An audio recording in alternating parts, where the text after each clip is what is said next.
Greetings and salutations, this is Imperator Vespasian, bringing you my first squad, first of three, I'm not going to do videos on all three, squad of Squat Brotherhood troops. Now in the original rule system, in the original compendium, Squat's units were made up of 7 troopers. Because I am using the regular Squats more as sort of Imperial Guard, I decided to flesh them out into 10-man squads, or 10 squat squads, simply for the way the army works. So this is a full squad of 10 squats. We have the squad banner, this is the individual squad banner of the individual brotherhood, so they have their own banner, and the banner is of the Starship of Sun, dating back to the pre-Empire days, the original Federation of Mankind. There's been a lot of conversions. The figures are all of the original dwarf figures for Warhammer Fantasy. The new dwarves I am using as Space Marines, so I'll show you those later. So the basic conversions is simply taking the arms of Imperial Guard and swapping them out for the dwarves. Although this one's handy, this guy's carrying a nice beer. Oh, mead actually, because they live within the empire of the Space Wolves, and the Space Wolves drink mead, which is a specially designed drink capable of getting Space Marines drunk. Space Marines normally can't get drunk because they have all these sort of things built into their bodies to prevent them from getting intoxicated by poisons and venoms and stuff, so getting drunk for a Space Marine is quite hard, but the Space Wolves got around it. So we have most of the troops armed with lasgun. We have 2 heavy weapon troopers, one armed with a plasma gun, one armed with a flamer, and then we have the sergeant of the squad. The sergeant is armed with a Space Wolf power axe and las pistol. When you collect Space Wolves, you find out you get huge amounts of spare stuff, so it seemed like a good fit. Dwarves are known for using axes in Warhammer Fantasy and various other things, Tolkien and all that. So I'm using the power axes from the Space Wolves in the armory of the squads. So that's the basic figures. Each trooper is armed with Imperial Guard equipment. Each trooper, I particularly like I've done quite a bit with the guys with a Voxcaster, with various different ways of having them using the Vox. I've got 3 of them, and I think they look quite good. I think I've done quite a bit of thinking about this army when putting it together, and it took a lot of time in planning, but I think it's panned out well. So, squats. How good are squats? Okay, they have a movement of 5 because they're smaller, I suppose. Weapon skill of 3, ballistic skill of 4. So, yeah, Imperial Guard. Strength of 3, toughness of 4, giving them +1/+1 toughness because the original squats got +1 toughness. They live on high gravity worlds and they're modified to live in harsh environments, so they get a +1 toughness. 1 wound, 1 attack, leadership 9, which is really good, and 5+ save because they're basically guard. They're equipped with frost axe, las pistols, las guns, flamers, plasma and smoke grenades because they operate in tunnels, and you can't really use frag and crack grenades because they could damage the tunnels and stuff that they live in, and so they use plasma instead, which is a melting weapon, and they use smoke grenades because you can block a corridor with it and use it for cover.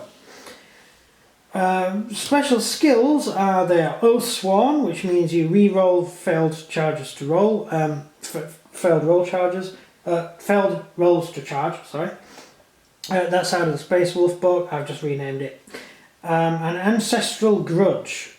You re-roll hit rolls against Eldar, Orcs or Tyranids.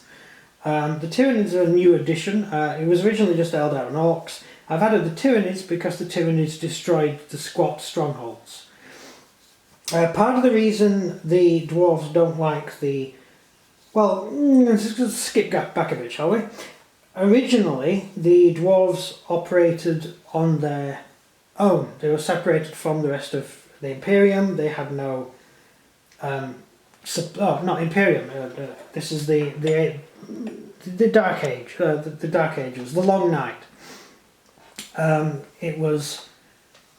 All the worlds of what is now the Imperium were cut off and no one was able to communicate with each other. It was really unpleasant because a lot of worlds went feral without communication with the rest of human civilization, and they weren't able to get supplies. The spaceships couldn't fly because they couldn't use the warp, and all these places got cut off. You all know this already.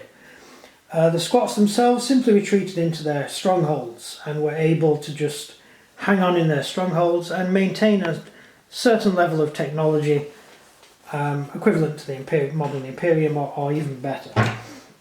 So when the Imperium went out and started to make new contact with the Squats, it was quite useful because they had a lot of operational STTs, and so the Imperium were quite glad to meet the Squats because the Squats were able to give them back a lot of the technology that the Empire man had lost.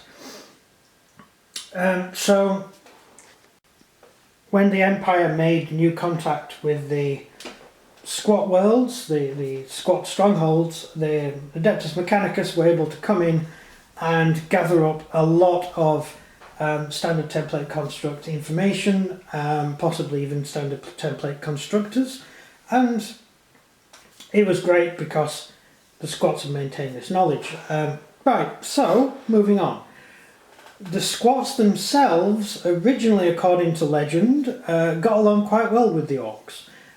In fact, many of the early humans got along quite well with Orcs. Orcs only reacted to people who were a threat, empires that were a threat.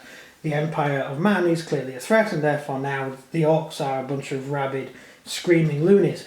But back in the day, the Orcs were relatively smart. They were a lot more smarter than they are now.